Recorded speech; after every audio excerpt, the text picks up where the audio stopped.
Hi guys, it's me again, Nurse Maria. Day 2 of our South Korea adventure.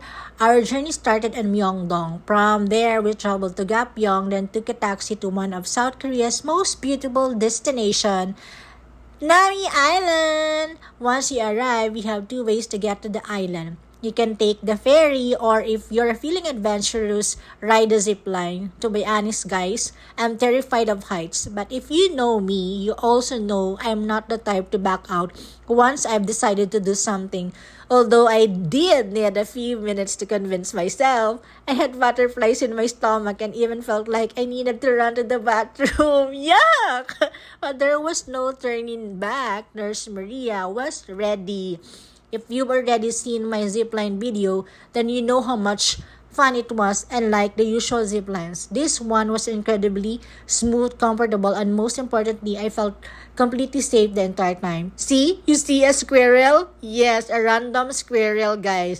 And then I thought, what's that loud noise? Oh my god, from where is it? I thought alpaca. You know guys, I missed the alpaca adventure because of the rain. So we keep on looking where is that noise coming from. And then, asa na ba yun? Asa na ba yun? Asa na yun? Unfortunately, just as we arrived on Nami Island, the rain started pouring. There went our second attempt at renting bicycle. And guys, kung alam niyo yung Winter Sonata, diba? Diyan sila nag-shoot. Ganda din ang story niyan, diba? Guys, umaambon pa dyan. Pero sige lang, go! Picture pa din ang madam. Oh, ayun na nga siya. You know, nasa pinakamataas ang peacock. Huy! Anong ginagawa mo siyan? Pero dito ako guys, still I couldn't stop imagining how much more magical it would have been on a sunny day.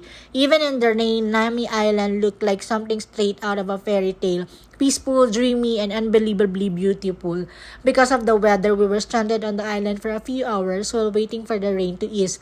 But honestly, that didn't ruin the experience at all. Sometimes the unexpected moments become the most memorable ones. Rain and shine, Nami Island is definitely one of the highlights of our South Korea trip and an experience we'll never forget. See? Ayun! Parang bata lang. Oh, sige, talon pa! O, diba? Akala ko, pupunta na ako sa North Korea niyan. Bye! Yun lang! Bye!